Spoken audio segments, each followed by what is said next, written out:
Habíamos hablado entonces de los elementos esenciales del contrato, porque teníamos elementos esenciales, elementos naturales y elementos accidentales, ¿sí?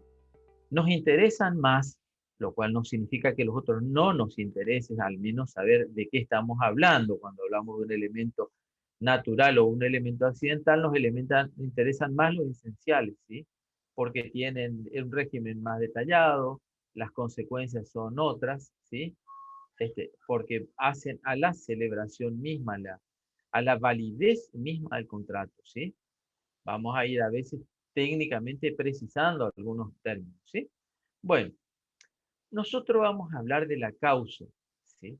La causa fue muy discutida, fue muy debatida, es el tercer elemento estructural del contrato, ¿sí? Bueno, la causa en el código de Vélez, ¿sí? Cuando hablamos de causa, eh, y buscamos en un diccionario, hablamos de origen o razón de algo, ¿sí? Bueno, esto se discutía mucho en el Código de Vélez, si no hablábamos de causa como causa fuente, ¿sí? Bueno, como origen de, de, de las obligaciones, ¿sí? Bueno, desde el régimen francés, desde el Código Napoleón, eh, viene toda una discusión sobre el causalismo, el anticausalismo y posteriormente el neocausalismo, ¿sí? Que en este momento, por razones de tiempo, lo vamos a dejar de lado, pero está bueno que ustedes lo vean, que consulten, ¿sí? Eh, es interesante, está en cualquiera de los libros, en Rivera, todos los que le hemos dicho, está. Es para que ustedes tengan una referencia, cómo se llega a lo actual, ¿sí? Ahora, nosotros vamos a hacer el hincapié, la parte más fuerte, en la causa la causa fin, ¿sí? La causa, cómo está regulada actualmente en nuestro Código Civil y Comercial Unificado, ¿sí? Bueno, como nosotros hablábamos que el contrato es una especie de acto jurídico, miren, vamos a hacer lo siguiente, si les parece. Yo voy a desarrollar una, todo lo atinente a causa, no todo, voy a hacer un bosquejo, después vamos a leer los artículos del código y vamos a comentar qué les parece, las dudas, en fin, etcétera, etcétera, ¿sí? Pero es un tema que a mí me parece que da muy bien para hilarlo, ¿sí? Porque esto tiene hay que tratar de hilarlo, entenderlo bien, porque si no nos puede prestar algunas dudas. Y yo les pido que vayamos prestando atención, ¿sí? Bueno, cuando se va a redactar el código, había dos corrientes muy fuertes. La causa fin, que sostenían la causa fin subjetiva y la causa fin objetiva, ¿sí? Bueno, nuestro código receptúa una fórmula sincrética, es decir, abarcativa de ambos tipos de causa, o dual si le quieren llamar ustedes, ¿sí? Dual, objetiva y subjetiva. Me van a preguntar ustedes, o ya lo vamos a preguntar, ¿se dan siempre las dos causas? No, pero con que se dé una es suficiente. ¿Existe la causa? ¿Debe existir en el contrato? Sí, debe existir. Y es un elemento importantísimo conforme a la doctrina. Ya lo vamos a ver porque ya... pero voy a lo primero, ¿sí? ¿Qué es la causa? ¿Sí? Vamos a comenzar con la causa como la parte de los actos jurídicos, ¿sí? La causa, y acá estaba lo importante de la clasificación económica de los contratos, la causa es el fin inmediato autorizado por el ordenamiento jurídico que es determinante de las voluntades de las partes. Punto. Bueno, vamos a hacer ahí un paréntesis. Fin inmediato autorizado por el ordenamiento jurídico que es determinante de la voluntad de las partes. Fin inmediato autorizado por el ordenamiento jurídico. Repito, fin inmediato autorizado por el ordenamiento jurídico. ¿Qué nos parece? Voy a abrir esto. Esto les parece que es la parte. ¿Objetiva o subjetiva de la causa? Ahora sí, abrimos un micrófono, a una Subjetiva. persona en este momento para hacerlo Subjetiva, más. doctor. ¿Eh? Es Subjetiva. subjetiva. ¿Quién opinó? ¿Macarena? Ariana. Ariane. Bueno, Ariane. Mira, Ariane, vamos a mirar lo siguiente. Está bien, puede dar una pequeña confusión, pero como te dice que es el fin inmediato autorizado por el ordenamiento jurídico, cuando hablamos del ordenamiento jurídico hablamos del aspecto objetivo. ¿Sí, Ariadna? ¿Sí? O sea, lo autoriza el ordenamiento jurídico. Este es el aspecto objetivo. Escuchar, Ariadna, escuchen todos. Ahora sigue diciendo que también dice el artículo, podrán, podrán ser aquellos, aspectos, aquellos motivos. Buenas tardes, Guillermo. Buenas tardes a Hola, todos. doctora. Buenas tardes, Lilian. ¿Qué tal? Gracias por estar. Está la situación No de estoy en mis salud. mejores condiciones, pero los voy a Sí, acompañar un rato. bueno, sabemos la situación particular de salud, así que gracias, doctora. Yo comencé con causa y después seguimos con tu tema, ¿sí? Bueno, Sí, entonces, gracias, Lilian, una vez más, querida, gracias. Entonces, hablamos de que los elementos esenciales, aquellos elementos exteriorizados que han sido incorporados al contrato y que son esenciales, ¿sí? Esenciales para las partes. También aquellos elementos que son esenciales y comunes, de aquellos elementos tácitos, aquellos motivos tácitos que son esenciales y comunes para las partes. ¿Sí? Depende en qué bibliografía estudiemos. Hay algunos que dicen que sí, que tenemos lo que dijimos. La primera parte es objetiva, la segunda parte cuando hablamos de motivaciones esenciales, exteriorizadas en el acto, exteriorizadas que han sido incorporadas al acto, hablamos de aspectos subjetivos, son los motivos, ¿sí? ¿Qué es lo que me induce a mí a contratar, ¿sí? ¿Eh? O sea, ¿qué es lo que yo quiero? Yo quiero locar algo para qué, ¿sí? Ahí yo que la quiero para vivienda, lo quiero para poner una boutique, la quiero porque ahí voy a poner el estudio jurídico, vamos a hacer un centro médico, ¿para qué? ¿Entienden? Sí. Bueno, y aquellos, hay un sector, otro sector de la doctrina, hay un sector de la doctrina que habla que son dos, que son objetivo y subjetivo. Otros, como Rivera, dicen son tres en este momento. Para nosotros es irrelevante. ¿Por qué? Porque dice que hay objetivos, hay subjetivos, exteriorizados, incorporados al acto, y ahora dice se abre la categoría de tácitos. ¿Eh? Aunque hablamos siempre en el aspecto subjetivo, van a tener tres elementos comunes. En realidad, él decía que siempre tenían tres elementos comunes, que sean exteriorizados, que sean esenciales y que sean comunes. ¿Sí? Claro, si se tratan de tácitos, no van a ser exteriorizados. ¿Sí? Pero sí tienen que ser esenciales y comunes. ¿Sí? Porque, claro, comunes porque más allá que me lleve a mí a contratar de esa manera, van a ser comunes porque van a ser admitidos por la otra parte, ¿sí? ¿Eh? La otra parte sabe y debe adecuar eso para que yo lo, este, lo realice, ¿sí? Se va a realizar de esta manera. ¿Estamos hasta ahí? La causa, aunque no se invoque, ahora lo vamos a ver, lo vamos a leer bien, la causa, aunque no se invoque, la causa va a existir, ¿sí?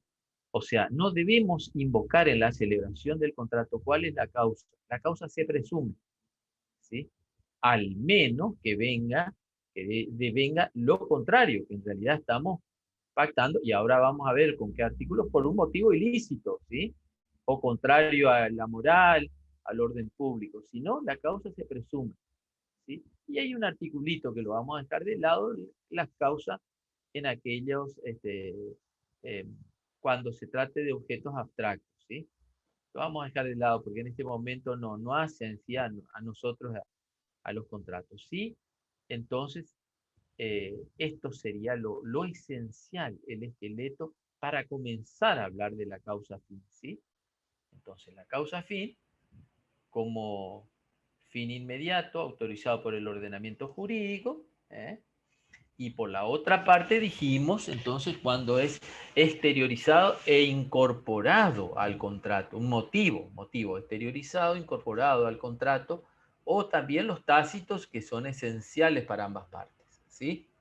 Bueno, esto nos dice la parte de actos jurídicos. Como el contrato es una especie de acto jurídico, está perfectamente bien definido ahí, ¿sí? Ahora vamos a ver con qué artículos los vamos a complementar. Y lo vamos a complementar con dos articulitos que a mí me parecen muy importantes. Más que nada este primero, ¿sí? Cuando hablamos que la causa debe existir en la formación, en la celebración y durante la ejecución del contrato, ¿sí? O sea, la causa tiene que existir en el momento de que estamos en las tratativas contractuales, que lo celebramos al contrato, y a los contratos que son de tracto sucesivo, o sea, se extienden en el tiempo, deben existir siempre, ¿sí? En el tiempo. Esto es importantísimo, ¿sí? Si no da lugar a ¿qué? A la nulidad, a la adecuación o a la extinción del contrato. Fíjense que lo primero que habla es severísimo, da lugar a la nulidad del contrato. No existe, no va a existir el contrato. O sea que como ha considerado el legislador, el nuevo Código Civil, la causa no tiene tiene un lugar importantísimo, porque además hay diversos institutos que vamos a ver, como las garantías, la simulación, ¿eh?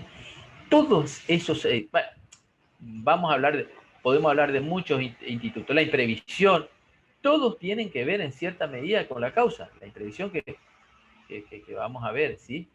En otro momento lo van a tener que estudiar, tienen que ver con la causa, ¿sí? La causa tiene una conexión importantísima. ¿Por qué? Porque la causa está durante todo el íter contractual, ¿eh? Durante toda la ejecución contractual, ¿sí? ¿Se entiende esto? Bueno, y después hace caer obviamente a la causa ilícita. La causa ilícita, sí, no puede ser objeto del contrato, si se concluye por causa ilícita, no se pueden exigir las partes lo que hayan dado, a excepción que sea una sola de las partes. La otra puede reclamar obviamente, lo que ha entregado, ¿sí? Lo que ha entregado. Ahora lo vemos, hasta acá, ¿sí? Yo quiero vamos a hacer entonces una pequeña lectura, una persona, a ver, de los grupos 5 al 8, ¿sí? Vamos a tratar que sea una pequeña lectura entonces del artículo 281 y 282. A ver, ¿quién quiere leer? Yo lo leo, doctor Evelyn. ¿Cómo? Bien, Evelyn. 281. Sí, señorita. La causa fin es el fin inmediato autorizado por el ordenamiento jurídico que ha sido determinante de la voluntad. También integran la causa los motivos exteriorizados cuando sean lícitos y hayan sido incorporados al acto en forma expresa o tácitamente si son esenciales para ambas partes. Leo el Perfecto. 282. Sí, Evelyn, por favor. Presunción de causa. Aunque la causa no esté expresada en el acto, se presume que existe mientras no se pruebe lo contrario. El acto es válido aunque la causa expresada sea falsa si se funda en otra causa verdadera. Perfecto. Fíjense que la importancia de la causa, que la causa se presume, ¿sí? El segundo artículo, el primero lo comentamos, ¿no? Y este también, la presunción de la causa se presume. Debemos manifestar o debemos escudriñar, averiguar, investigar en que no tenemos una causa lícita para que nosotros digamos, no, este contrato no se puede celebrar, ¿sí? O va a ser nulo, ¿sí? O se va a extinguir, como vamos a ver ahora en el otro artículo, ¿sí? Aunque la causa no se mencione, la causa se presume.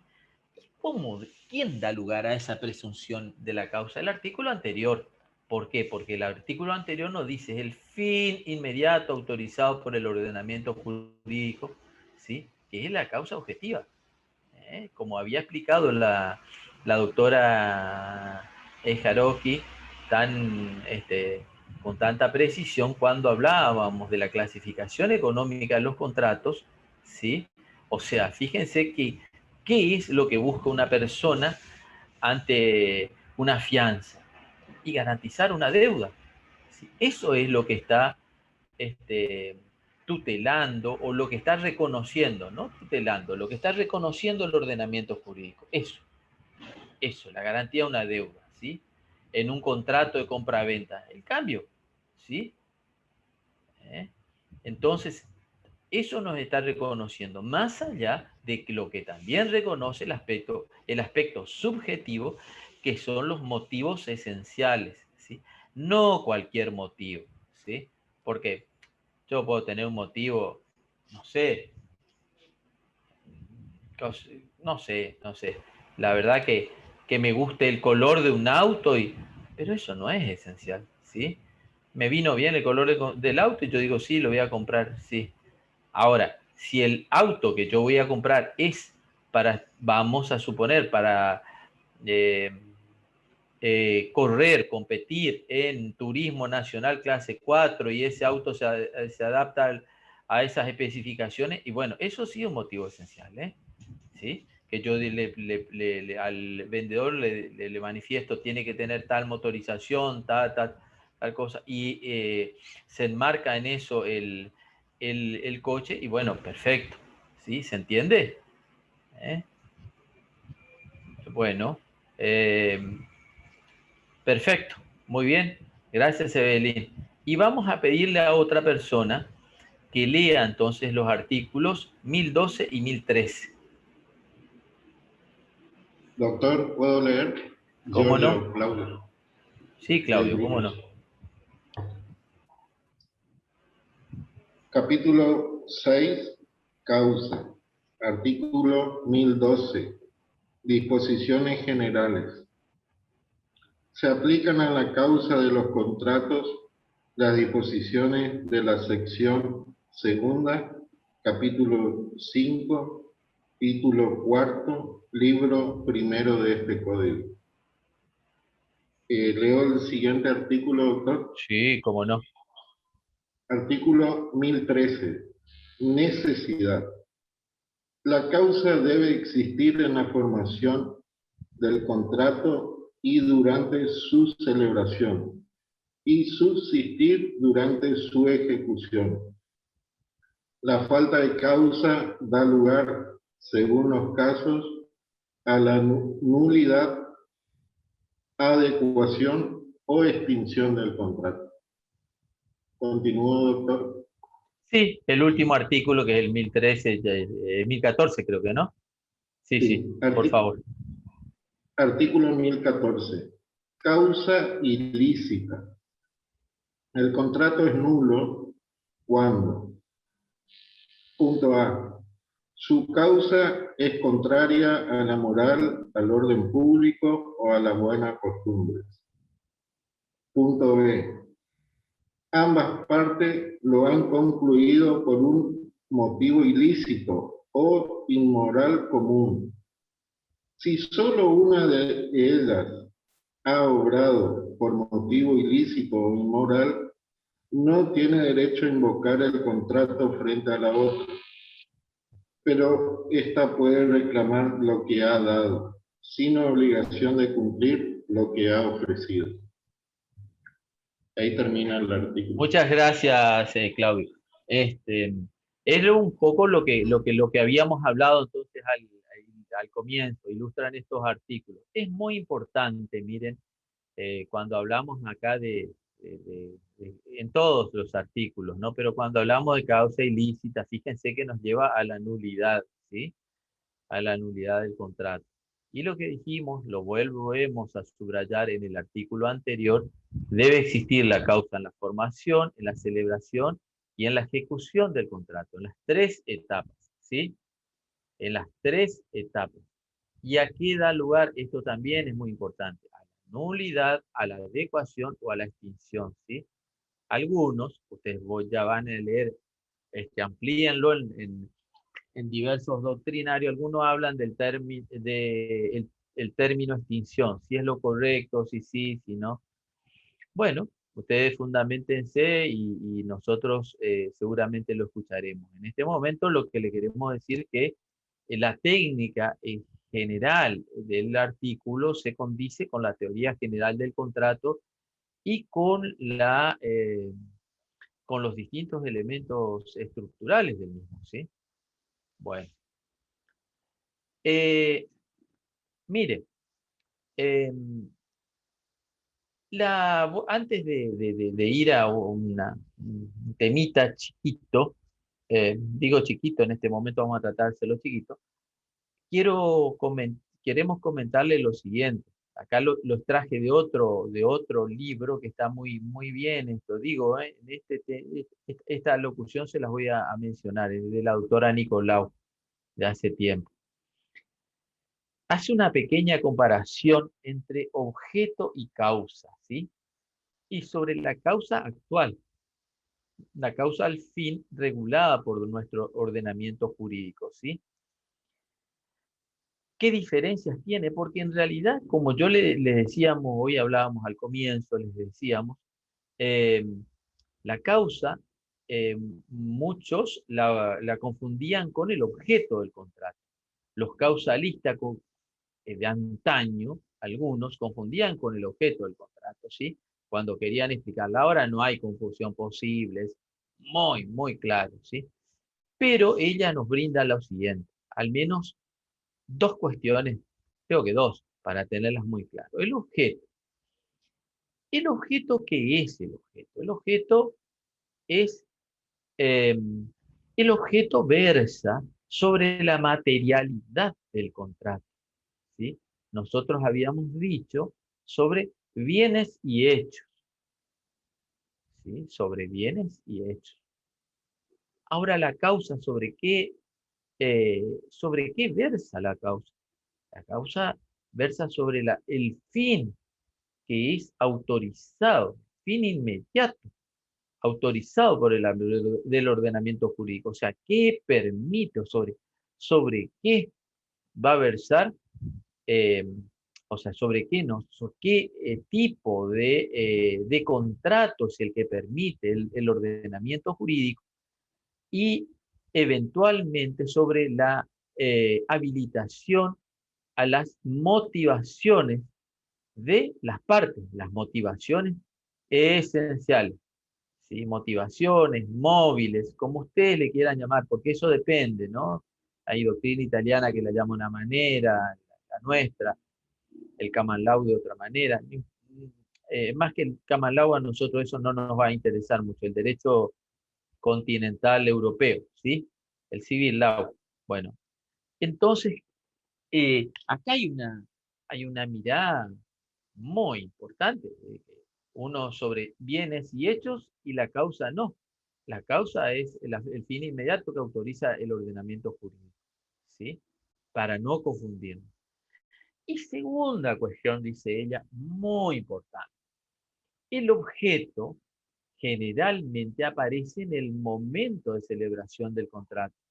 O sea, nosotros, yo le compro a la doctora Lilian un auto y la doctora Lilian me va a entregar ese auto. O sea, me pone ese auto, la obligación de ella va a ser la entrega de ese auto. Lo convenimos en el momento de celebración del contrato. Ahí va a estar el objeto, ¿sí? Lo demás habrá incumplimiento, habrá lo que... La causa no.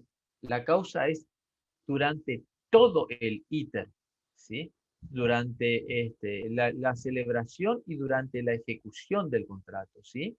Fíjense que si el auto es celebrado en cuotas, en fin, todo eso va a tener que ver con la causa, porque hay institutos que vamos a ver eh, en las próximas clases que tienen estrictamente vinculación con la causa, ¿sí?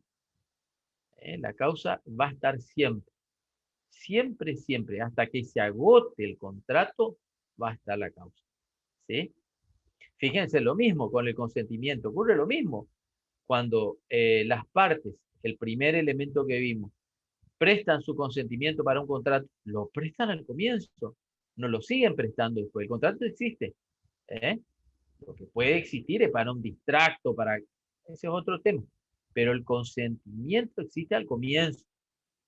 O si hubiera, ustedes me pueden decir, o podemos hablarlo, sí, llegado el caso en una renegociación, eso es otra cosa. ¿sí? El consentimiento para que exista el contrato existe ahí al comienzo. ¿sí? Bueno, por eso la importancia de la causa fin, ¿sí? ¿Se entiende hasta acá? ¿Se entiende? ¿O Sí, profe, ¿se entiende? Sí, sí? doctor. Sí, Muy doctor. bien, buenísimo. Tenemos alumnos inteligentes o que nos prestan atención, ¿sí? Eso es muy importante. Esto le vamos a pedir entonces que vayamos al libro para ampliar. Lo que sí, acá le estamos marcando muy bien cuáles son los artículos que van a tener que consultar. Miren que este tema de causa, este tema de objeto, de consentimiento, en fin, lo que estuvimos viendo son elementos que inclusive los que ya lo hemos trabajado anteriormente entre los contratos paritarios, los contratos de consumo, los contratos de adhesión, donde hay diferencias. Estos son cuestiones que nos confundimos muy a menudo y donde no nos debemos confundir en el momento del examen, porque debemos tener esa precisión. Son cuestiones que son importantes y hacen a diferencias grosas. Acá siempre estamos hablando en general de los contratos paritarios, ¿sí? Sí, sí. Lo mismo existe la causa en los contratos de consumo, obviamente, ¿sí? Bueno, eh, ahora vamos a un articulito. Lo vamos a leer y después lo voy a comentar, si les parece. El artículo, a ver, también de este grupo, otra voz que no haya leído el artículo 1090. Esto se llama teoría de la frustración de la causa. A ver, Leo, doctor. ¿cómo no? ¿Quién habla? Silvana. ¿Eh? Silvana. Silvana. Silvana, Muy bien, Silvana. Sí, sí, por favor, 1090. 1090. Frustración de la finalidad. La frustración definitiva de la finalidad del contrato autoriza a la parte perjudicada a declarar su resolución.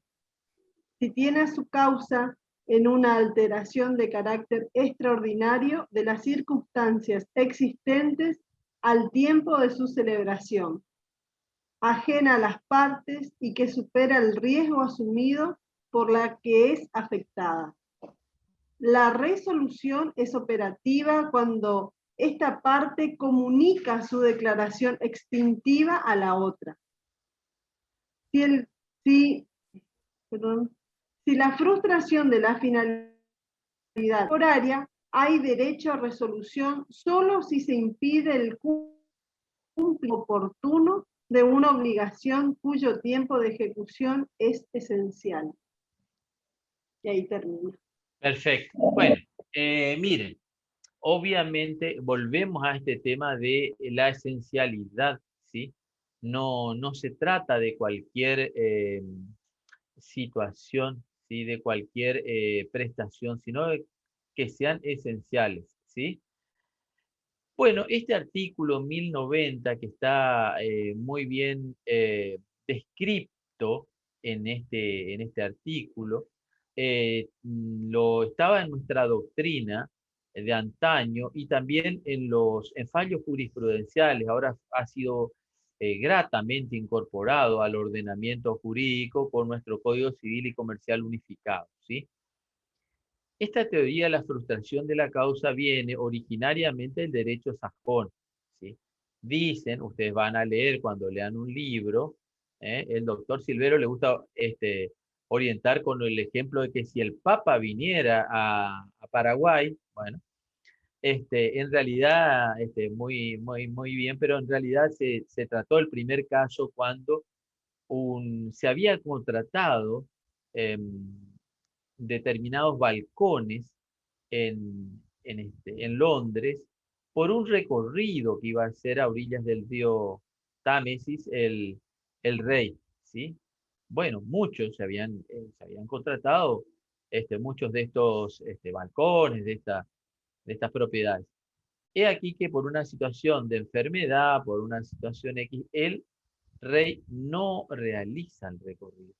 Entonces, obviamente acá se exigieron la anulación del contrato, la resolución en realidad del contrato. Bueno, ¿qué pasó? ¿Qué dijeron los tribunales? Y justamente acá viene el primer antecedente. Dijeron que sí a los demandantes con respecto al tema de la finalidad, porque era una finalidad ver al rey, ¿sí? Ahora, habían contratado los balcones y también habían contratado los barcos, ¿sí? Para andar en el río. En cuanto al tema de los barcos, le dijeron que no, porque, situación que no nos interesa, lo comento de manera decorativa, porque normalmente contrataban esos barcos para dar una vuelta en el río, ¿sí? Como que nosotros contratamos la lancha de Paraná, ¿sí?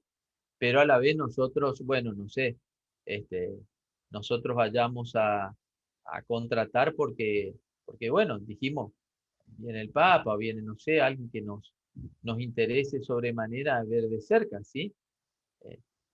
Eh, como dijimos, esto puede ser, se puede dar la frustración de la causa en esa situación, así como por múltiples situaciones, ¿no? Porque no se consigue la habilitación comercial para un bien que nosotros queremos alquilar para poner un comercio, ¿sí?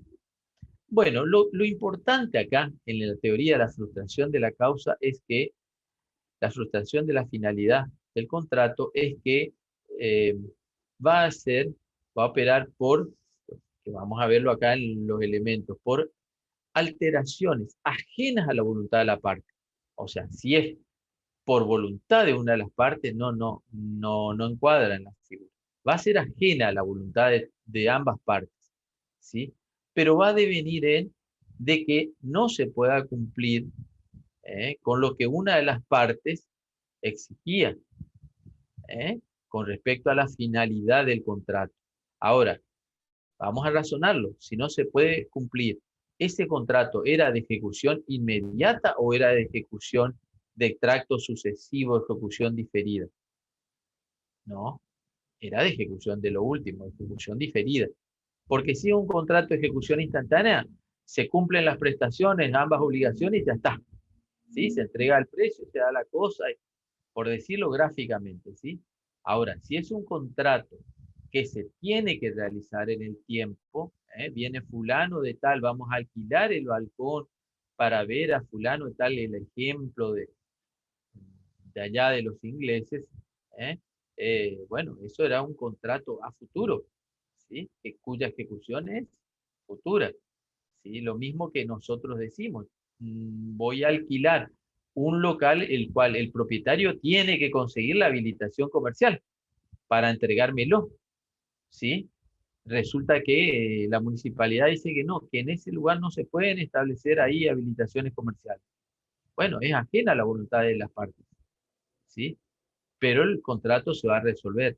También se va a poder adecuar el contrato, bueno, en casos que se pueda adecuar. En este caso no vamos a ingresar un poco en eso, pero sí eh, quiero que lo amplíen, queremos que lo amplíen.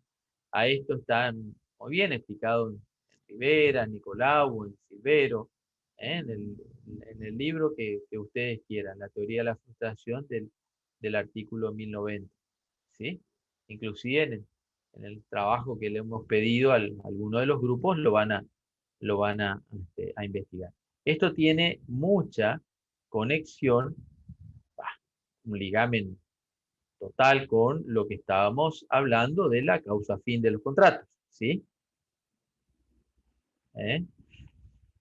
Bueno, ahora sí, antes de pasar a otro tema, queremos ver si lo quieren plantear por chat o alguien levanta la mano o habilita su micrófono, a ver dudas, comentarios. Es Doctor, importante. Sí, cómo no.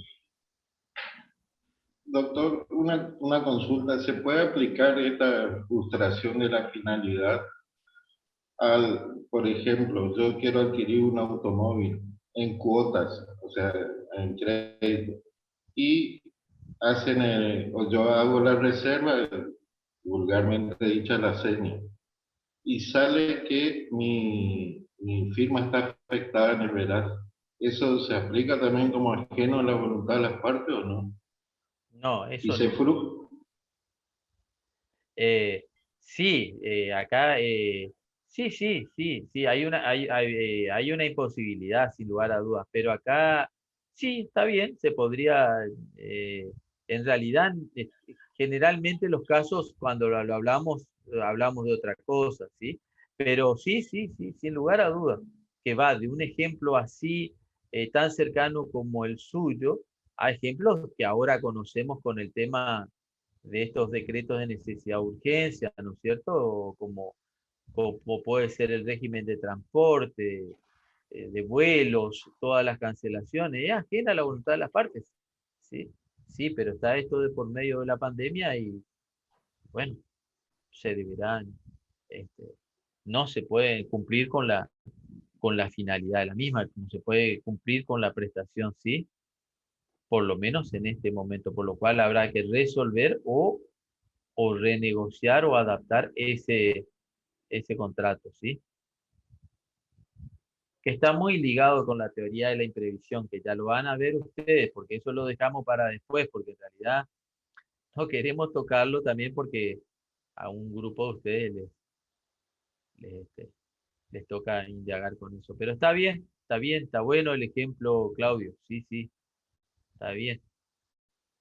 También es muy aplicable, les digo porque acabamos de tener una consulta sobre eso, sobre una empresa, eh, sobre una empresa automotriz que está produciendo, bueno, camionetas muy conocidas, bueno, no importa, hay varias ahora, ¿no? Que, en este caso es Ford, eh, que, que bueno, se había comprometido a una determinada, un determinado versión, ahí está, porque el modelo, la clásica, ¿no?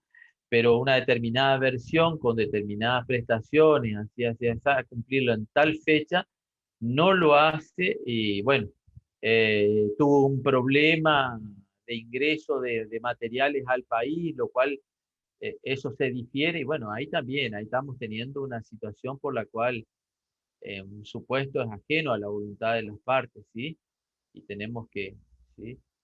Que eso, este, por lo cual no se puede cumplir, ¿sí? Fíjense, ha pasado eh, de otra manera, ¿no? Eh, eh, También ajeno a la voluntad de las partes, una persona decide contratar, eh, realizan un contrato que que una persona necesita alquilar un determinado inmueble y en el inmueble vienen eh, bueno, con animales domésticos y el consorcio, eh, el consorcio determina posteriormente que no, que no podrá haber animales domésticos en las unidades funcionales. Eso también, eso también frustra la finalidad del contrato, porque esa parte, que para esa parte era un elemento esencial, viene con su perro, lo habían inclusive incorporado en el contrato, era esencial, y la otra parte lo conocía, lo incorporaron al contrato y bueno, imagínense que ahí hay hay una frustración de esa finalidad. Hoy por hoy, esta frustración de la finalidad es muy amplia, ¿sí? Es muy amplia. No es como estos casos que habíamos dicho originariamente, ¿no es cierto? el ejemplo de que si viniera el Papa, si viniera un rey, en fin. No, no, hoy lo vemos nosotros a cotidiano. Y los fallos son muy cotidianos, porque los grupos que les toque investigar sobre esto van a conseguir fallos muy, muy actuales.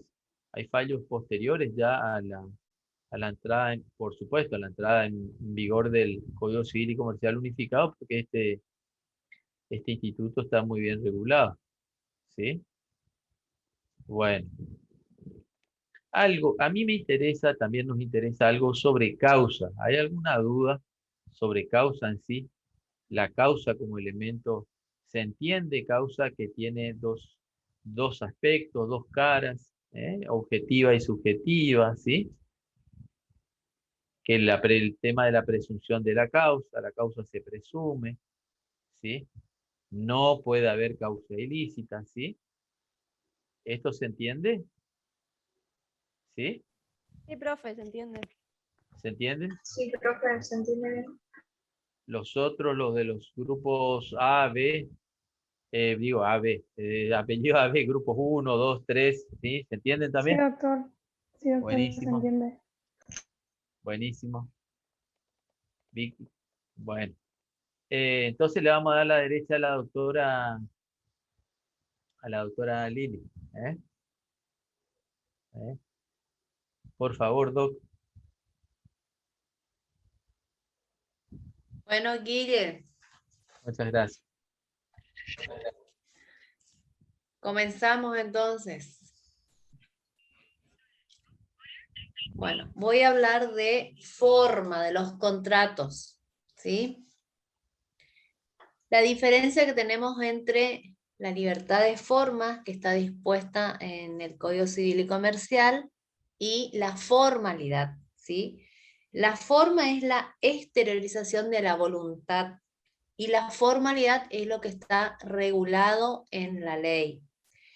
En el Código Civil de Vélez estaba en el 974 y en el Código Civil y Comercial lo tenemos a partir del 284, que consagra la libertad de forma para los actos jurídicos, ¿sí? O sea que establece que los actos que no fueran otorgados según esta forma impuesta por la ley van a valer como actos en que las partes se obligaron a elevar, a elevar dicha formalidad, a cumplirla, ¿sí? Debe ser en expresión escrita, debe ser por instrumentos públicos, por instrumentos particulares firmados o no firmados. Los instrumentos particulares firmados son los instrumentos privados firmados entre las partes. Y los no firmados pueden ser los audiovisuales, los videos, los audios, ¿sí? Esos son registros no firmados, ¿sí? El artículo 287 dispone de estos efectos de la firma, ¿sí? Trata también, o sea, trata de estos instrumentos no firmados, que están previstos como instrumentos generadores por los medios electrónicos. También está previsto, esto es novedoso, incorporado en el Código Unificado, en el artículo 288, ¿sí? Que incorpora estos medios electrónicos, que por supuesto que en la época de Vélez no existía, no contábamos con esta tecnología. Si la ley no designa una forma determinada para la exteriorización de esta voluntad, ¿sí? Las partes pueden utilizar la que ellas consideren que sea más conveniente. También las partes pueden convenir una forma que sea más exigente que la que es impuesta por la ley, ¿sí? Queda claro entonces que la libertad de forma, o sea, las formas la van a dar es la expresión, la exteriorización de las partes, de la voluntad que tuvieron las partes para formar este contrato. Y la formalidad está basada exclusivamente en lo que está determinado por la ley, ¿sí? ¿Por qué? Porque la formalidad depende de la formalidad, van a surtir los efectos que nosotros querramos tener con estos contratos, ¿sí? Solo son formales los contratos a los cuales la ley le impone esta forma determinada. Así dispone el artículo 1015. Tengan a mano, así vamos leyendo. También tenemos que hacer una división tripartita cuando hablamos de estos contratos formales. Primero están los contratos a formas absolutas, los hoy llamados también absolemnitates, cuya inobservancia, o sea, va a privar de los efectos del acto. Si no se cumple, o sea, con esta forma absoluta, no va a tener el efecto que estamos buscando. La otra división es para aquellos que exigen formas relativas, también denominados absolemnitaten relativas. Y por último, tenemos los que están pautadas las formalidades, pero van a tener, son con fines probatorios, los ad probationem. ¿Sí? Tenemos que hacer una clasificación del Código Civil y Comercial y la distinción entre estas formas absolutas y las formas relativas. Cuando hablamos de las formas absolutas, que trata el artículo 285, son las que acarrean la ineficacia del acto en caso de inobservancia, ¿sí? ¿Qué quiere decir? Que no va a tener el efecto que estamos buscando si no cumplimos con la formalidad prevista en la ley. El antiguo, en el Código de Vélez, en el 1810, hoy en el 1552 del Código Unificado, establecen que deben ser hechas en escritura pública bajo pena de nulidad, ¿sí? Eso es lo que hay que tener en cuenta, bajo pena de nulidad. Cuando estamos hablando de las donaciones de cosas inmuebles, muebles registrables, prestaciones periódicas o vitalicias, esto debe ser hecho en escritura pública bajo pena de nulidad, o si no va a acarrear la ineficacia del acto, ¿sí? Excepto, por ejemplo, queda salvo cuando hay algún remate judicial, que uno puede comprar un inmueble o un automotor en un remate. En ese caso no es necesario la escritura pública, ¿sí? Porque se va a acreditar con el acto administrativo, o sea, con el acta que va a inscribir el martillero en el expediente, y eso va a ser, con eso se va a acreditar. O las donaciones hechas al Estado también van a poder ser acreditadas en las actuaciones administrativas, ¿sí? Que con estas acreditaciones se va a poder hacer la inscripción en los registros respectivos correspondientes, sin necesidad de la escritura pública. Solamente en estos casos, cuando hablamos de una subasta judicial, o que las donaciones al Estado, solo en esos casos. Si somos entre particulares, o no se compra en un remate, por ejemplo, sí tienen que ser hechas por escritura pública bajo pena de nulidad, ¿sí? No va a tener el efecto que estamos buscando. Las formas relativas, que también habla el artículo 285, es cuando la formalidad no está exigida bajo la sanción de pena de nulidad, ¿sí? Acá los contratos van a valer como un compromiso de las partes se comprometen a la formalidad, a darle cumplimiento a esta formalidad pendiente, ¿sí? Por ejemplo, quedan comprendidos en estos contratos, como está dispuesto en el artículo 1017, el otorgamiento de este instrumento constituye una obligación de hacer, ¿sí? Como por ejemplo los boletos de compra-venta. Las partes se comprometen a hacer la escritura, hay una promesa ahí de venta, pero eso va a estar pendiente hasta que las partes cumplan, siempre que estén cumplidas las contraprestaciones, o sea, deben estar cumplidas las contraprestaciones o mostrar o asegurar su cumplimiento. En caso de que las partes no cumplan con esto, puede ser suplida esta obligación por el juez, o sea, en caso de incumplimiento, el juez puede exigir, o sea, se puede recurrir ante los estados judiciales, y el juez puede recurrir a que, por ejemplo, si se compró un inmueble, puede obligar a las partes, y los va a intimar, a que hagan la escrituración, ¿sí? Pero para eso debe estar, las contraprestaciones deben estar cumplidas, ¿sí? O sea, uno tuvo que haber entregado el bien, el otro tuvo que haber pagado el precio completo. Tenemos algunos, le voy a dar algunos ejemplos de los contratos formales relativos. Por ejemplo, el contrato de agrupación de colaboración, que está previsto en el 1455, unión transitoria. Estos son algunos contratos incorporados en el Código Unificado, que en el Código de Vélez no estaban. Contrato de unión transitoria, dispuesto en el 1464.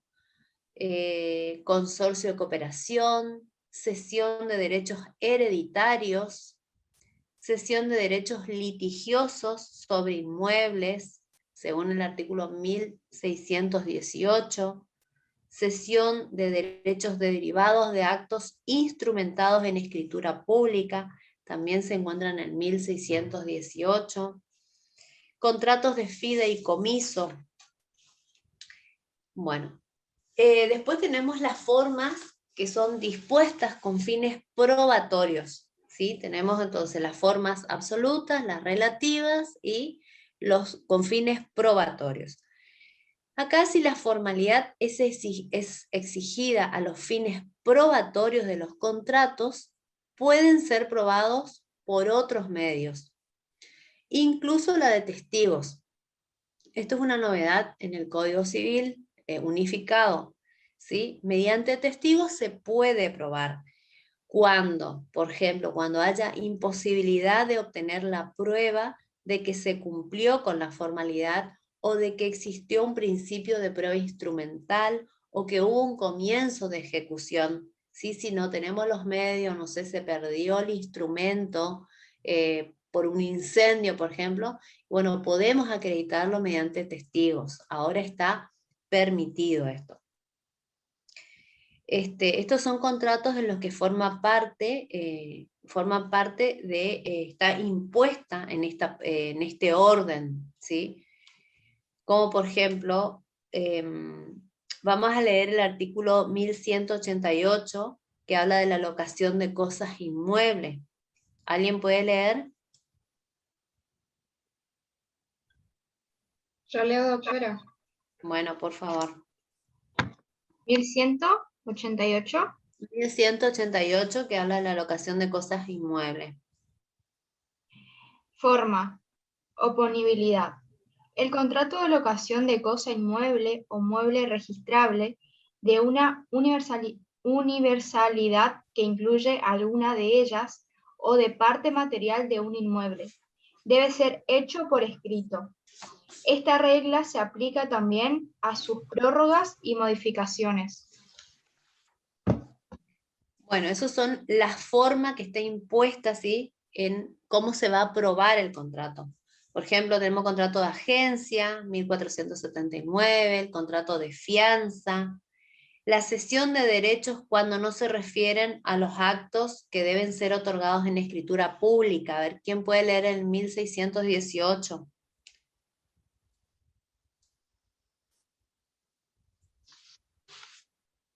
¿Alguien puede leer? Hola, doctora. Artículo 1618, la cesión de derechos. Hola, doctor. Sí. No, que lea Silvana Pérez, no hay problema. Bueno, Silvana, lee, por favor. Bueno, sí. Forma. Dice, la cesión debe hacerse por escrito sin perjuicio de casos en que la transmisión del título por endoso o por entrega deben otorgarse por escritura a la cesión de elementos hereditarios, b la cesión de derechos litigiosos si no involucran derechos reales sobre inmuebles. También puede hacerse por acta judicial siempre que el sistema informal asegure la inalterabilidad del instrumento. Y C, la cesión de derechos desviados de un acto instrumentado por escritura pública. Bueno, tenemos entonces varios contratos, varios ejemplos de cómo debe ser la forma, ¿sí? Los contratos de fideicomiso, de transacción, de arbitraje, ¿sí? Varios. Exclusivamente, o sea, los contratos que deben ser hechos por escritura pública están previstos en el artículo 1017. Son los contratos que tienen por objeto la adquisición, modificación o extinción de derechos reales sobre inmuebles. Acá van a quedar exceptuados los casos, como estuvimos hablando hoy, cuando hay una subasta judicial, ¿sí? O sea, quedan exceptuados de la escritura pública en estos casos, si se compra en una subasta un inmueble o un mueble registrable, ¿sí? ¿Por qué? Porque se va a acreditar con el acta administrativa o judicial, porque va a estar acreditado en el expediente, ¿sí? Y eso nos va a servir para hacer la inscripción en el registro de propiedad inmueble o en el registro de automotor.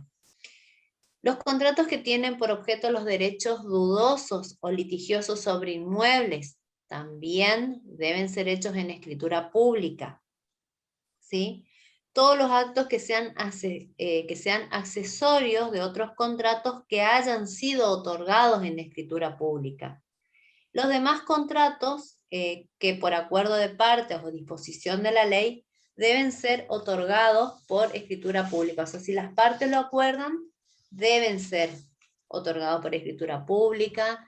Las rentas vitalicias o rentas periódicas también deben constar en escritura pública.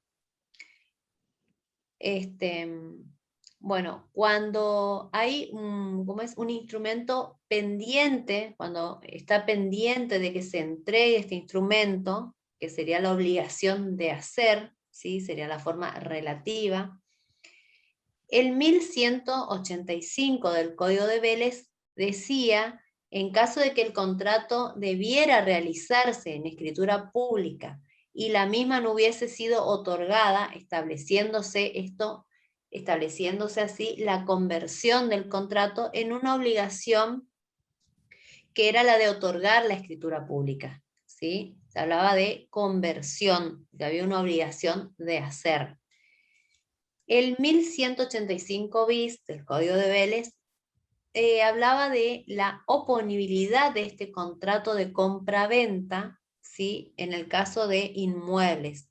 Frente al concurso o a la quiebra del vendedor, el juez podía ordenar que se otorgue esta escritura traslativa de dominio al comprador, ¿sí? También el artículo siguiente, el 1186, preveía que la solución del artículo 1185, la conversión del contrato, decía que no tenía efecto si las partes no hubiesen pactado que el contrato no valdría si es que no se hubiese formalizado en escritura pública. Sí, creaba como un supuesto de solemnidad absoluta. Lo que viene a aclarar esto es la norma del 1018 del Código Unificado, que dice que es propio de la práctica negocial que las partes de un contrato que exige escritura pública, como es la compraventa de inmuebles, se celebre en el contrato que sería el título, ¿sí? Esto va a ser necesario para la transferencia del derecho real por instrumento privado, ¿sí? Y esto ha sido incorporado en el artículo 1170. ¿Alguien puede leer el 1170?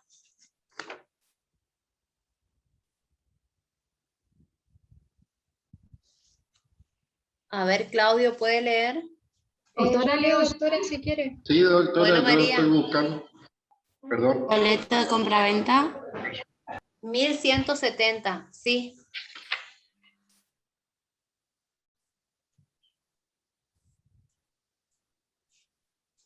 Lee, María. Perdón, quién pensé está? que designó otra. Artículo 1170, boleto de compraventa de inmuebles. Boleto de compraventa inmueble, sí. El derecho del comprador de buena fe tiene prioridad sobre el de terceros que haya trabado cautelares sobre el inmueble vestido si a. El comprador contrató con el titular registral o puede subrogarse en la posición jurídica de quien lo hizo mediante un perfecto elaboramiento de los adquirientes sucesivos. B. El comprador pagó como mínimo el 25% del precio con anterioridad a la traba de la cautelar. C. El boleto tiene fecha cierta. D. La adquisición tiene publicidad suficiente, sea registral o sea posesoria. Bueno. Entonces, el comprador acá va... ¿Sí? Disculpe, primero, ¿no es cierto que el bien inmueble se compra por intermedio de boleto de compra-venta, que sería el instrumento privado, pero después de un cierto tiempo exige sí o sí el boleto de compra-venta para que quede registrado en el registro de propiedad inmueble para que ni un tercero pueda querer ejecutarlo en cualquier momento? ¿Sería así, más o menos? O sea, el boleto de compra-venta se inscribe en el registro de propiedad inmueble. O sea, acá lo que te dice que es el derecho que tiene el comprador de buena fe, va a tener prioridad sobre un tercero que haya trabado, o sea, que el tercero haya trabado una medida cautelar, o sea, una medida cautelar sobre ese inmueble para que ese inmueble no sea vendido. Pero esto tiene que ser, el comprador primero tiene que ser de buena fe. Segundo, el comprador tuvo que haber contratado, le tendría que comprar al titular registral de ese inmueble, ¿sí? O subrogarse en esta posición jurídica que tiene. El comprador también tiene que haber pagado el 25% del precio del inmueble, ¿sí? Y tiene que ser con anterioridad a que se haya trabado la medida cautelar, no después, tiene que ser antes. El boleto tiene que tener fecha cierta, ¿sí?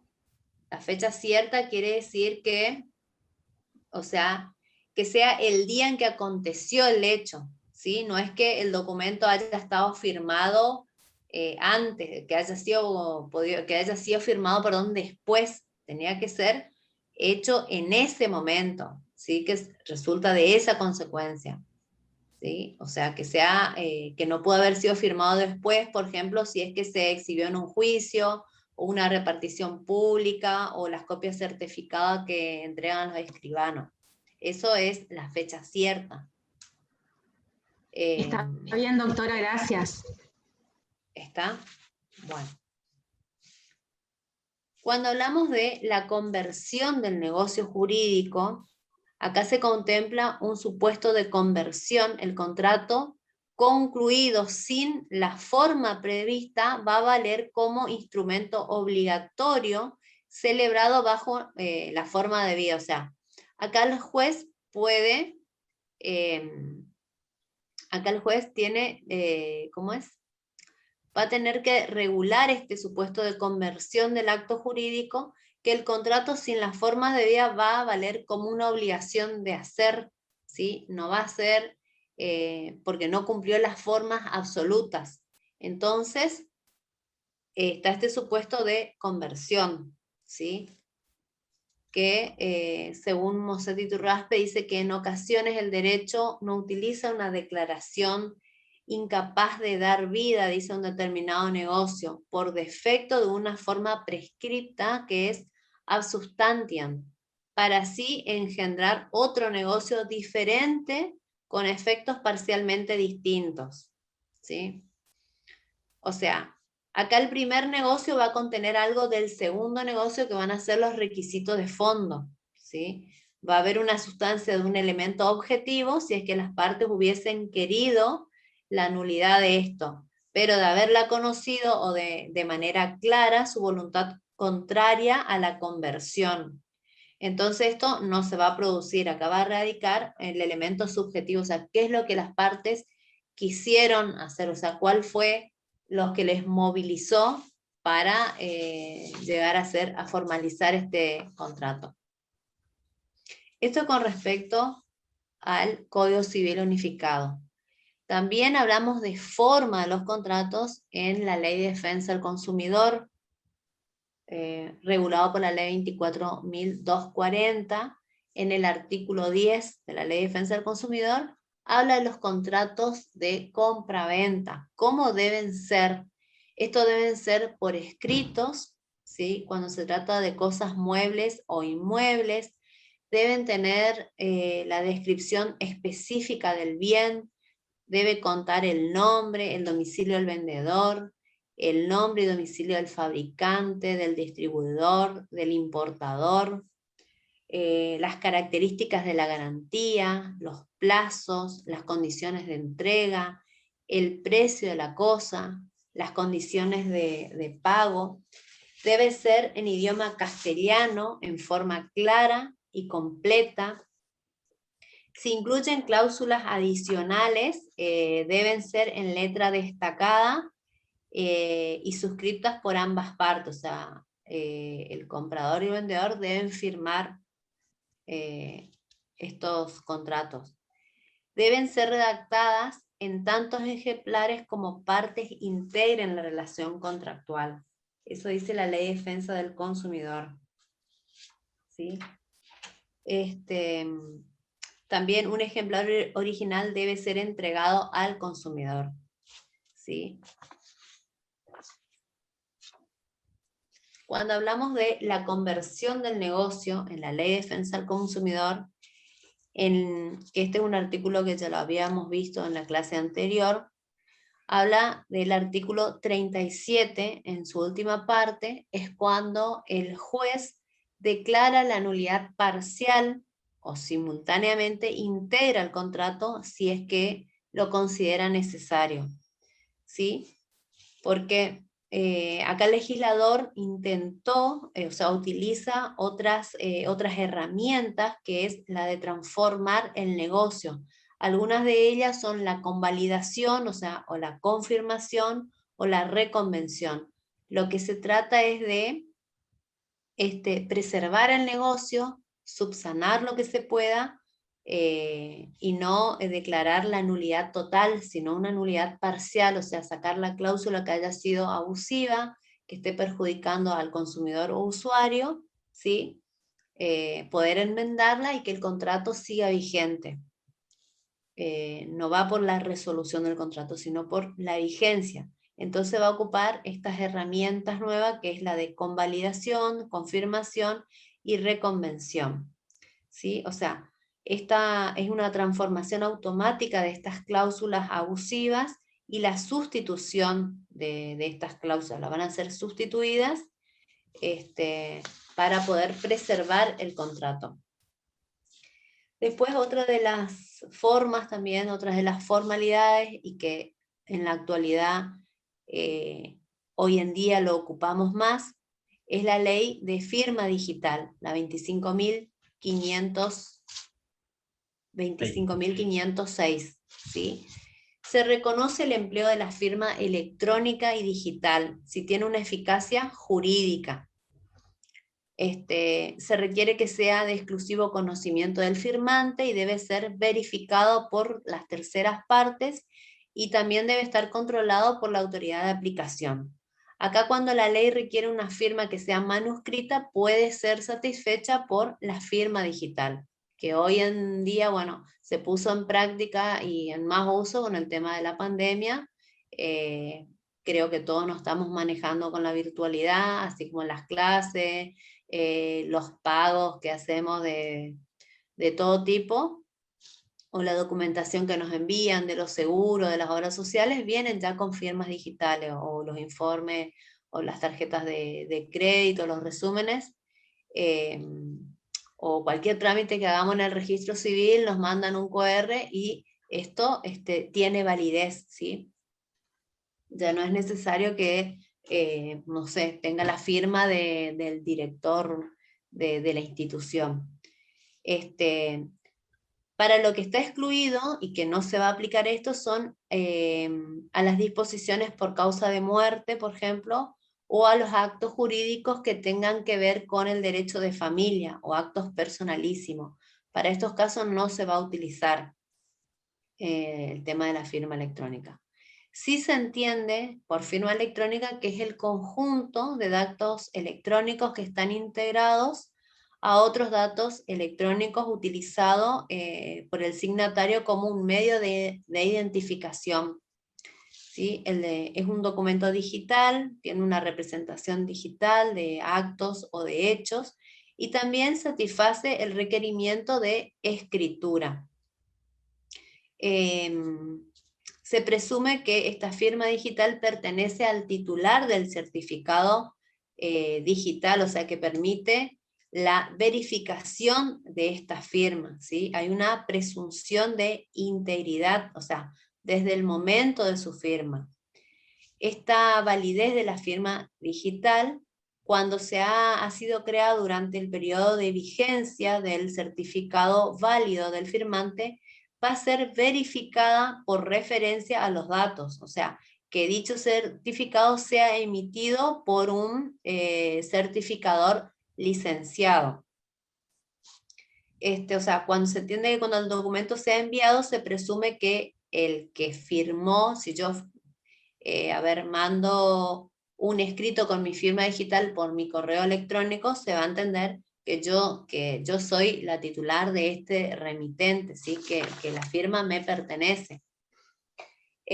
Con respecto al doble ejemplar, como hablábamos de que en la Ley de Defensa del Consumidor se había que entregar la cantidad de ejemplares de acuerdo a la cantidad de participantes o de firmantes en el contrato, el Código Civil y Comercial ha quitado esta exigencia del doble ejemplar, ¿sí? En los actos que sean bilaterales en general. Lo que sí dice que, por ejemplo, en la compra-venta existe la obligación del vendedor de entregar la factura, ¿sí? Y la obligación de entregar la documentación, o en los contratos bancarios que el cliente tiene el derecho a que se le entregue un ejemplar, pero ya no es requisito de que se entregue el doble ejemplar como estaba previsto en el Código de Vélez. ¿Alguna pregunta? Este tema está muy bien desarrollado en el libro del doctor Carlos Silvero, ¿sí? Nuestro profesor adjunto. Está más desarrollado, así que pueden leerlo de ahí. Y bueno, la ley de firma digital es la 25.506, más la ley de defensa del consumidor, el artículo 10 puntualmente, que habla de la forma de los contratos, cómo se van a llevar a cabo, que es lo que estábamos viendo. ¿Alguna pregunta?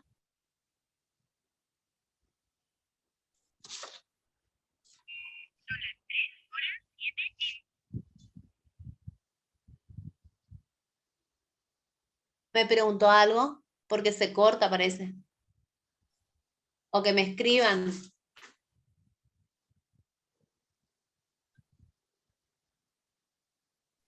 Doctora, ¿Sí? ¿puede repetir el concepto de firma digital? O sea, no es como un concepto, es...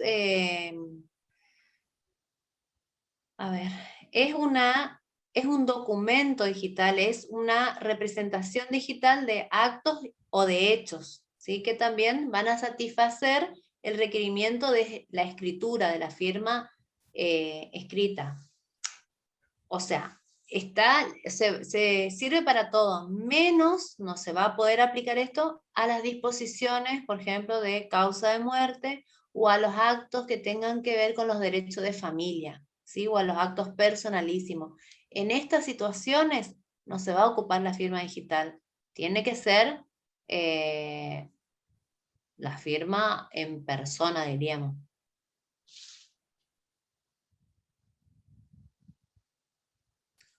Profesora, yo tengo una consulta. Con respecto, digamos, a las diferentes formas, dijo, absolutas, relativas, y, digamos, con fines probatorias. En las absolutas, ¿podría repetir los artículos? Porque como que fue muy rápido y no pude anotar, en los cuales se encontraban los ejemplos.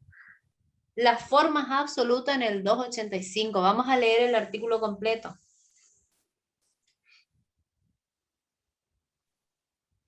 Bien, ahí lo leo. Si quieren, 285. Bien. Bueno, el 285 dice, forma impuesta. El acto que no se otorga en la forma exigida por la ley no queda concluido como tal mientras no se haya otorgado el instrumento previsto, pero vale como acto en el que las partes se han obligado a cumplir con la expresada formalidad, excepto que ella se exija bajo sanción de nulidad. Bueno, la de sanción de nulidad, ¿sí sabes cuál es? No. Habla de los que tienen que estar hechos en escritura pública, que tienen bajo pena de nulidad, o sea, no van a servir, no van a tener el efecto que están buscando. Eso está en el 1552. Vamos a leer ese artículo, que entra en las formas absolutas.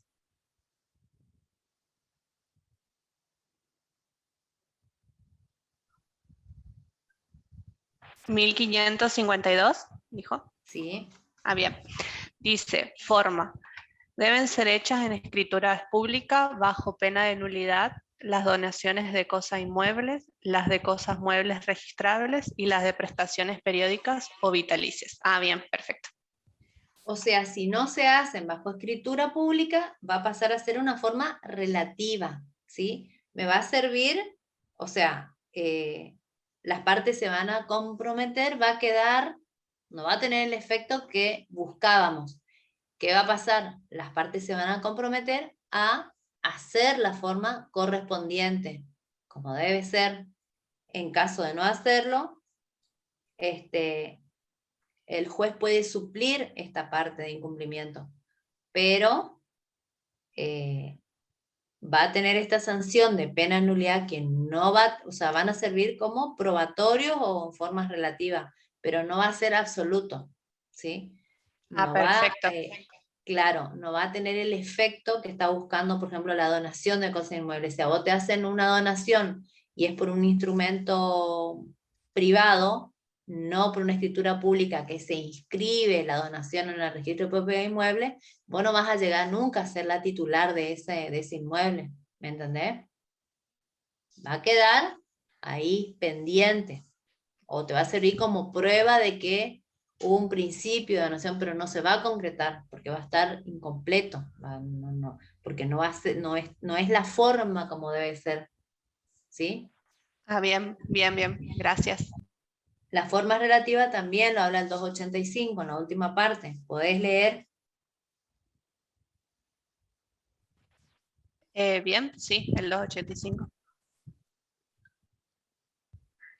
Forma impuesta. El acto que no se otorga es la forma exigida por la ley. No queda concluido como tal mientras no se haya otorgado el instrumento previsto, pero vale como acto en el que las partes se han obligado a cumplir con la expresada formalidad, excepto que ella se exija bajo sanción de nulidad. Esa sería la parte. Claro. Exactamente, o sea, las relativas no tienen exigencia, no van a ser penadas con la sanción de nulidad, las absolutas sí, bajo pena de nulidad, o sea, no va a servir, no va a tener efecto, ¿sí? La donación de cosas inmuebles es por escritura pública, no se hace por escritura pública, no sirve, no, eso es. Bien, bien, gracias.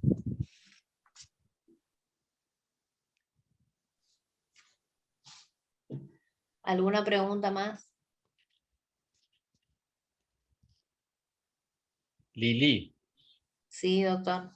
Sí, vos hoy me disculpás porque por ahí para que le agregues el artículo, porque voy muy bien, se lo detallaste. Me parece que en el 1017 o 1018 también están los 4 incisos de eso que hoy vos le comentaste. Sí, también están. Está. Le voy a apuntar en el mensaje entonces. Perfecto. Bien, bien, Lili, gracias. Porque eso hoy se lo habías Sí, sí. Le voy a apuntar las formas relativas, las absolutas, todo. Y Le voy a Ah, escribir por mensaje, así ya les claro, queda a claro, ellos.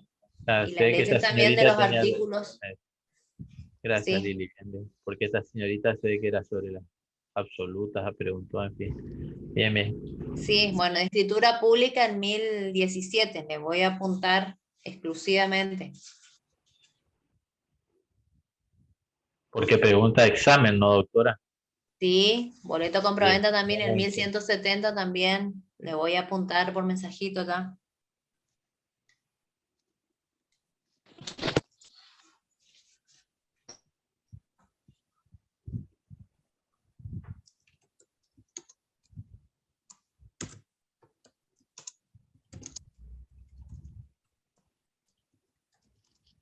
¿Alguna pregunta tienen, chicos?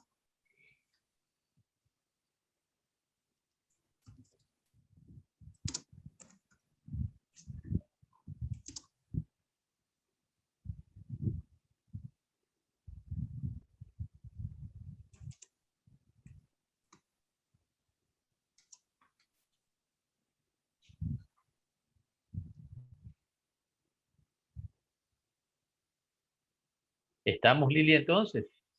Sí, estaríamos. Fantástico, fantástico, fantástico. Realmente de 10 porque más que nada cuando uno está incómodo, ¿no? Como en este momento agradecerte, Sí, Lili, porque no es fácil estar frente al aula o en este caso frente al micrófono cuando uno está con una dolencia. Así que la verdad que agradecido y esperemos que ya dentro de un rato estés mejor. ¿No es cierto, Lili? Bueno, ¿te parece, Lili, si seguimos con una partecita? Sigo este, con otro temita. ¿Hay alguna otra pregunta, chicos? Profe, yo, Sí, yo quisiera hacer una consulta. ¿Qué sería la nulidad parcial que declara el juez?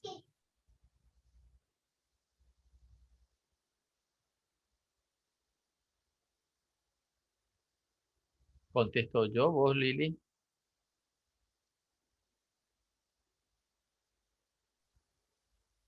me Bueno, quedé sin, se me apagó la compu ahí, me conecté al ah, teléfono. bueno. Perdón, No, sí, la señorita preguntaba qué es la nulidad parcial. No sé si querés contestar vos, yo lo mismo, Lili. contestale, Ilia, porque me quedé, Bueno, estoy con el teléfono, sí, sí, quédate me tranquila, por favor, quedé. y ni un problema, Lili. Muchas gracias, querida. Mira, la nulidad parcial es la nulidad de determinadas cláusulas, o sea, la nulidad cuando eh, declara la validez de una parte del contrato y nulifica, ¿eh? Caen, para que se entienda, pero no es jurídico, anula otras cláusulas del contrato, ¿sí? Y acá el juez va a hacer otra actividad que seguramente vamos a ver en la próxima clase, integra el contrato, ¿sí? Se debe integrar. Sí, profe, perfecto. ¿Está Muchas bien? gracias. Perfecto. Sí, No, por favor. gracias, gracias. Bueno, a ver, en función a la hora, vamos a 3:18. Bueno, miren, por lo menos vamos a comenzar. Avísenme, por favor, cuando estamos en las 4:20, cortamos, ¿sí? Vamos a comenzar, si les parecen, con otro temita, ¿sí? Otro temita, otro tema. No sé si decir temón, como decimos en música, pero sí otro tema importante, ¿sí? Prueba, ¿sí? Bueno, la prueba de los contratos, ¿sí? Muy a menudo, dice nuestra doctrina, se aclara, y suele ocurrirnos a todos en los exámenes o cuando nos hacemos la primera composición mental, se confunde forma con prueba, ¿sí? Lo que hoy nos enseñaba Lilian con prueba, ¿sí? Y acá tenemos que hacer la primera separación. ¿Qué es prueba? Prueba en realidad es la acreditación de un de un contrato ya realizado, ¿sí? Generalmente, ¿dónde la debemos acreditar? En un proceso judicial, ¿sí?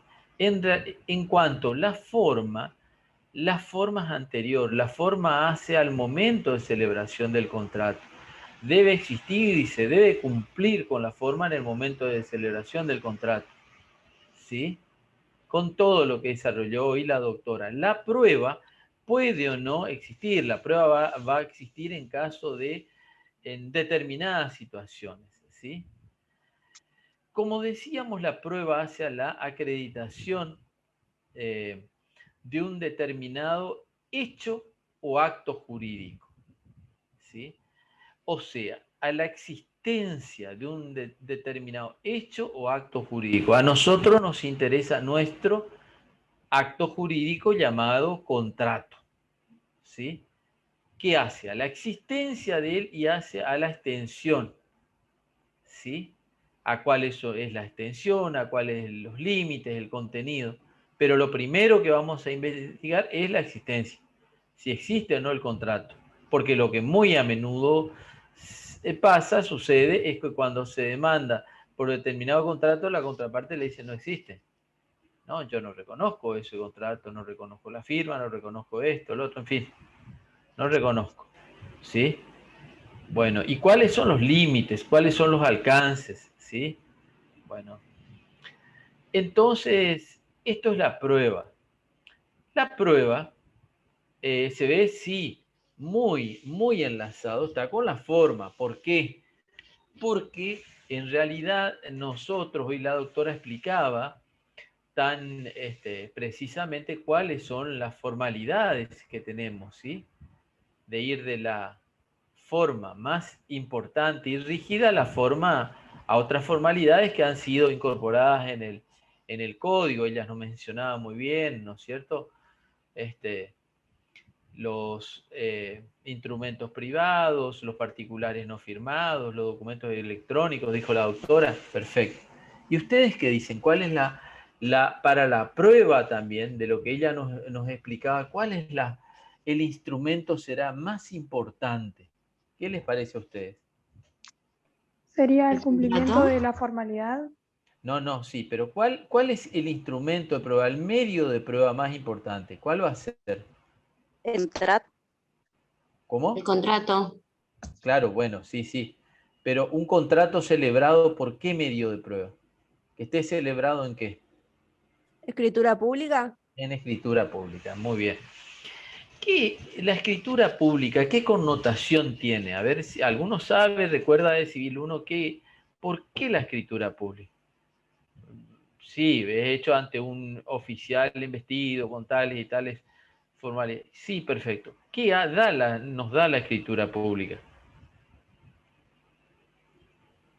Todos los detalles del bien. Sí, pero la escritura, sí, no, los detalles del bien, sí, eso es Puede ser de la escritura. ¿Da la fe pública, doctor? ¿Da la fe pública? Sí. Estuviste muy cerca y estás pegadísimo. Fe es una de las palabras. 2 palabras es. Buena fe. No. No, con B no empieza. Con P empieza. Pública. No, la fe, ¿no? No nos da la fe pública. La palabra es previa, ¿sí? ¿Qué nos da? Con P empieza. ¿Una publicidad? No. Ese es otro tema, ¿sí? Por supuesto que nos da publicidad, sí, eso. Nos da plena fe. Plena fe. El instrumento otorgado mediante escritura pública da plena fe, ¿sí? Al menos que después se demuestre la falsedad del mismo por un mecanismo que se llama redargución de falsedad. Pero el instrumento en sí tiene plena fe. Nada, una cuestión al margen, pero queríamos decir que para esto hay una valoración de los medios de prueba, ¿sí? ¿Estamos? No es lo mismo probar por una escritura pública que probar mediante testigos, ¿sí? que probar mediante escritos, simplemente, ¿sí? Todo tiene una valoración que la va a realizar el juez, ¿sí? ¿Estamos? Bueno, miren, vamos entonces, habíamos dicho lo primero. ¿Qué es entonces la prueba?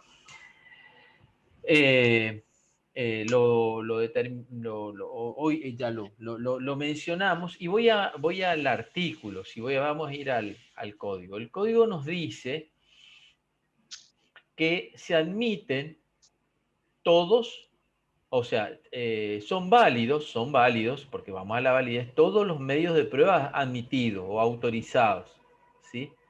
¿Esto qué nos da? Una amplitud enorme, mayor, ¿sí? Que hoy justamente lo mencionaba en el tema anterior la doctora Lili, ¿sí? Gigante los medios de prueba, pero no todos, o sea, tienen que ser medios de pruebas lícitos, ¿sí? Que nos lleven a una razonable convicción, ¿sí? Mediante, para llegar a a la sana crítica, ¿sí? O conforme a la sana crítica. Entonces esto es muy a las reglas de la sana crítica, conforme a las reglas de la sana crítica, o sea, la lógica de la sana crítica. Esto es muy celebrado actualmente porque en realidad, fíjense que se van a admitir todos los medios de prueba que permitan al juez, porque cuando lo llevamos al medio de prueba se lo vamos a presentar al juez, que el juez va a tener varias etapas, ¿sí? Una primera etapa que es a la de admisión de la prueba, nosotros se las ofrecemos, el juez la admite, la filtra, la prueba va por un proceso, durante el proceso civil, la etapa de prueba, y después eso le va a servir al juez como último para llevar a su razonable convicción. El juez va a decir, ah, sí, fulano tiene razón, había un contrato de locación, incumplió con tales cuestiones, ¿sí? O no, o había cumplido y sobrevino hoy como dijimos, una frustración de la causa y hizo que se resolviera el contrato, en fin, él va a valorar. Esta palabra nos vamos a aprender y vamos a memorizar. No memorizar, vamos a comprenderla. El juez va a valorar la prueba, ¿sí? Y eso le va a llevar a que en la sentencia va a tener una razonable crítica, ¿sí? Y después con eso va a fundar, con la prueba le va a servir para fundar su sentencia, ¿sí? Dar las razones. A este tiene razón esta otra parte, los alcances son estos, son más restringidos, son de esta manera, ¿sí? ¿Se entiende esto? ¿Sí? Entonces, para lo que sirve la prueba es para acreditar el contrato, ¿sí? Para la acreditación. No hace a la celebración del contrato, no hace, puede que la prueba no aparezca, porque no haya necesidad, ¿sí? Generalmente, en la generalidad de los casos no hace falta. Imagínense si en todos los casos, o en muchos casos, la mayoría, acudieran a tribunales los contratos, la seguridad jurídica sería un desquicio. No es así, ¿sí? Se acude, bueno, sí, pero en determinadas situaciones, ¿sí? Bueno, dijimos entonces que los medios de prueba. Acá se ha avanzado mucho porque el Código Velezano otorgaba pruebas muy restringidas, ¿sí?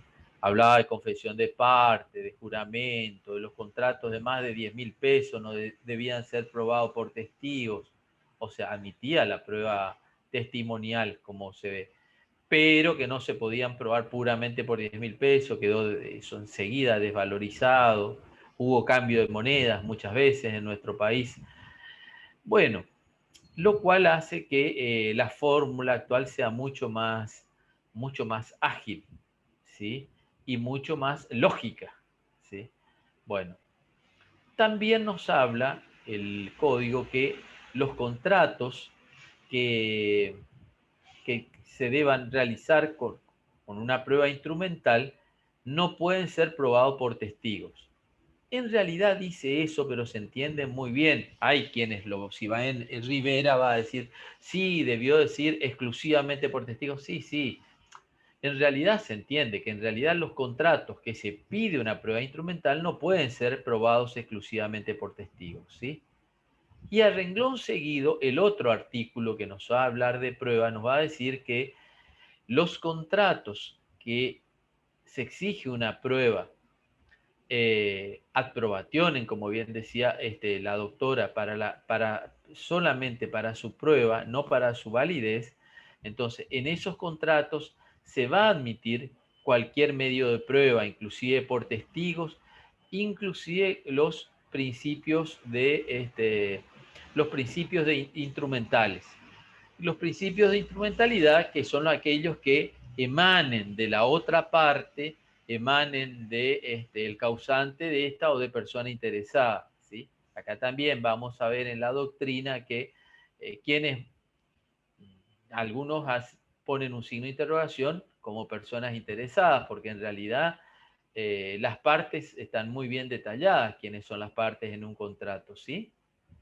Bueno, son los contrayentes, ¿sí? Y a quienes se puede extender eventualmente el contrato, ¿sí? Acá, como vamos a ver, cuando no se pida una forma determinada, sí, para la prueba va a ser amplísima la posibilidad de ofrecer pruebas, ¿sí? Porque lo primero que nosotros hacemos es ofrecer pruebas, ¿sí? No es que presentamos todas las pruebas, ofrecemos. Existe esto, lo otro, y el juez la va a admitir, ¿sí? Bueno, si les parece, yo quiero, vamos a prolijarlo primero. Entonces, la prueba hace a la acreditación de un hecho, un acto jurídico, en nuestro caso va a ser el contrato, ¿sí? Tema muy bien desarrollado por todos los libros que consultamos. También en este caso con algunas salvedades, no salvedades, sino especificidades, el del doctor Silverio Fernández. La verdad que trae algunas cositas que por ahí le pueden resultar interesantes leerlas y ampliarlas, ¿sí? Nosotros en este momento, por cuestiones de tiempo, vamos a ir a lo que estamos dando, porque queremos tratar de terminar el tema en el día de hoy. Vamos a ver el artículo 1019. ¿Quién lo puede leer? A ver, de los grupos 5 al 8, ¿eh? A ver, Doctor, leo yo. Lee el 1019 y después vamos a ver una voz femenina. A ver, sí, querido. Sí, maestro. Capítulo 8, prueba. Artículo 1019, medios de prueba.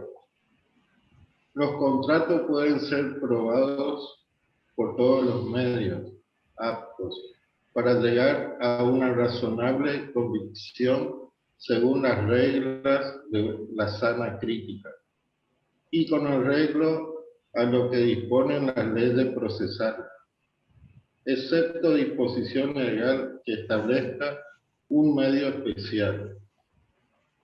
Los contratos... No, disculpa, terminá, discúlpame, por favor.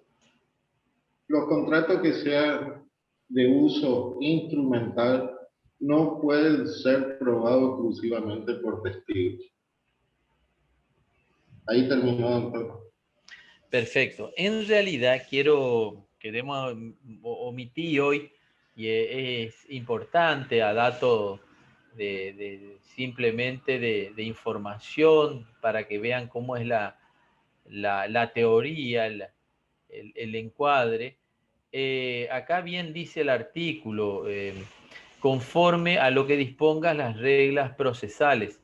O sea, tenemos un código civil de fondo que regula los medios de prueba, ¿sí? Los medios están regulados en los códigos civil, comercial, ¿sí? De prueba, pero también existe, y a esto se debe complementar con los códigos procesales. Los códigos procesales existen.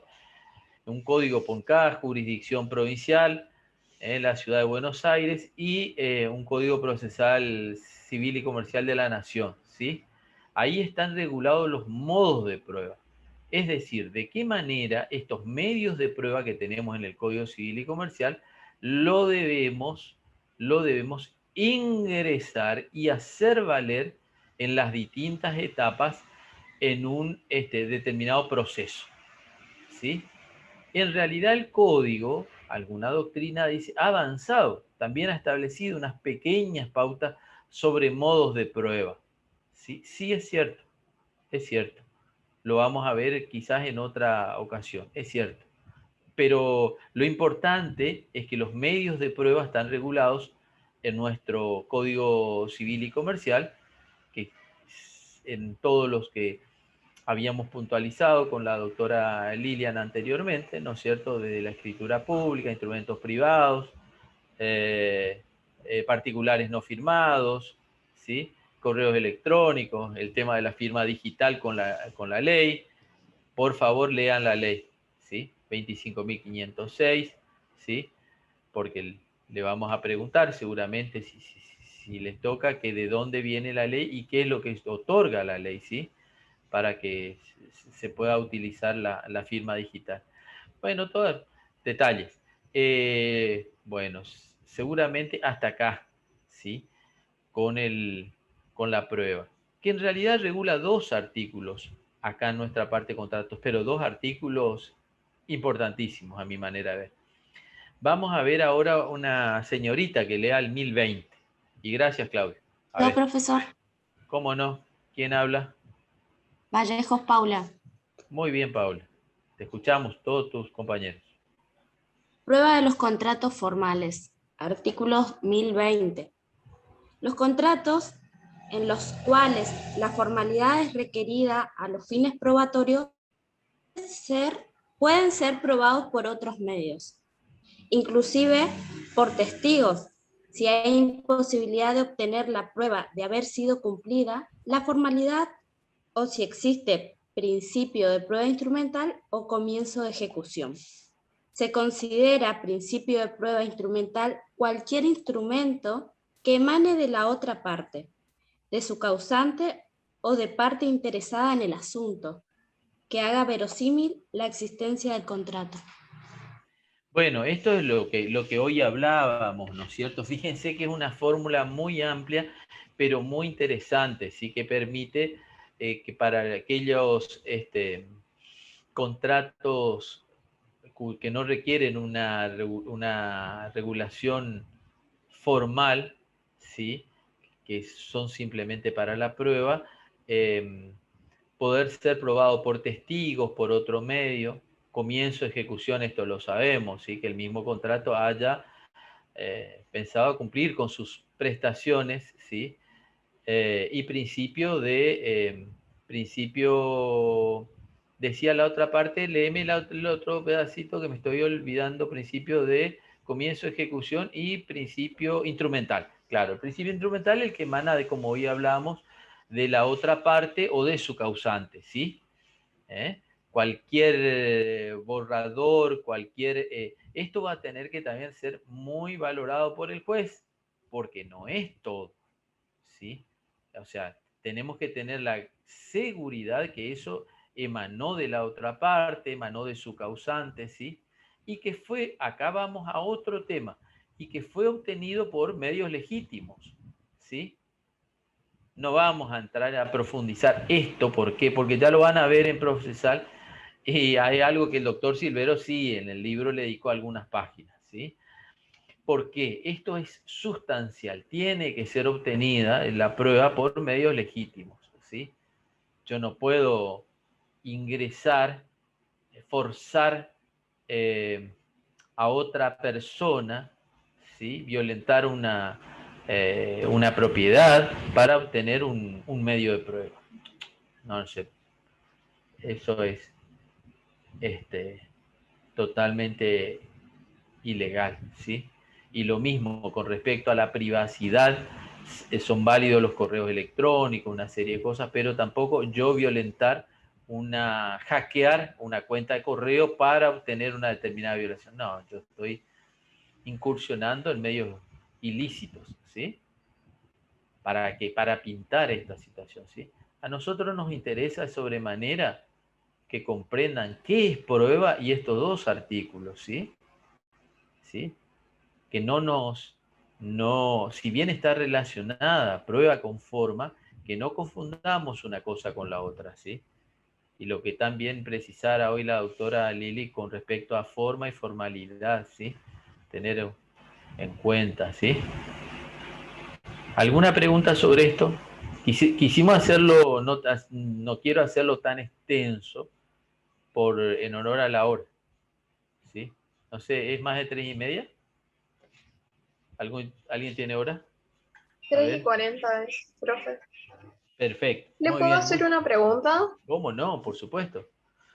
Estamos hablando de las pruebas, de que el juez tiene que considerar las pruebas para sentar defensa y que las pruebas son para la acreditación de los contratos. ¿Será que me puede dar algún ejemplo de algún juicio del Tribunal de Contratos sobre todo esto que estamos dando, donde se aplique?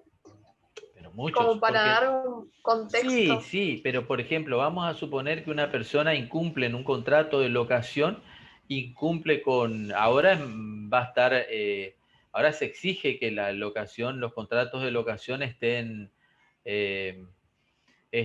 inscriptos, ¿no es cierto?, en AFIP, se denuncie la inscripción en AFIP. Pero hoy muy bien hizo leer la doctora Lili que los contratos de locación tienen que ser realizados por escrito, ¿sí? Bueno, por escrito no nos está hablando ni siquiera de que sea por un instrumento por un instrumento que tenga certificación de firma. Fíjense que ni siquiera eso, puede ser por un instrumento privado. O sea, vos y yo celebramos un contrato de locación, vos me alquilás algo a mí en una propiedad, yo durante varios meses no te pago y vos me demandás en los tribunales. Pero resulta que vos y yo celebramos un contrato en las cuales firmamos, tuvimos una copia cada uno, pero no certificamos la firma, ¿sí? Vos me demandás y yo lo primero que hago es, te opongo de que esa no es mi firma, ¿sí? Yo digo, no, este contrato no pertenece a mí, ¿sí? No, desconozco, yo no estuve viendo, porque en realidad yo ya a ese entonces no estoy viviendo más en ese lugar, en fin. Bueno, situaciones como esa, esta es una situación chiquita, ¿no? A contratos más complejos, todo se resuelve en tribunales, ¿sí? ¿Se entiende cómo es? En este caso, Sí, se entendió perfecto, profe, gracias. fíjate, un incumplimiento contractual también puede ser en el momento de celebración o demandar porque una de las partes que hoy dijeron la buena fe no obró de buena fe, ¿sí? No llegaron a la celebración del contrato porque una de las partes no obró de buena fe. En las tratativas contractuales, digamos, ventiló determinadas cuestiones que hacen a la privacidad, todo lo que hace a la confesionalidad de la otra parte, ¿sí? Esto es muy riguroso, es muy estricto, ¿sí? En los contratos, ¿sí? Y más que nada en contratos que requieren determinada negociación, ¿sí? Los contratos de consumo, esta parte no. Si en los contratos de consumo se demanda, fíjate que también se demanda ante tribunales. ¿Qué se va a demandar en los contratos de consumo? Vamos a suponer que vos compraste te iba a decir un secador de pelo, no. En fin, porque ya no se usa tanto eso, pero bueno, fuiste en un contrato de consumo, compraste un equipo de audio, vos dijiste y tal cual, ahí hablaste con el vendedor y te viene embalado a tu casa otro equipo de audio con otros kilowatts, con otras prestaciones. Bueno, si no te lo reconocen, si no podés, y bueno, vas a los tribunales, ¿sí? Vas a la repartición de consumidores, vas al área de consumidores del lugar, en fin. Para esto sí es importante la prueba, ¿sí? ¿Vos qué vas a tener de prueba? Ahí la factura, como hoy explicaba la doctora Lili, ¿sí? En toda compra-venta la factura es esencial, ¿sí? Bueno, ¿Se entiende?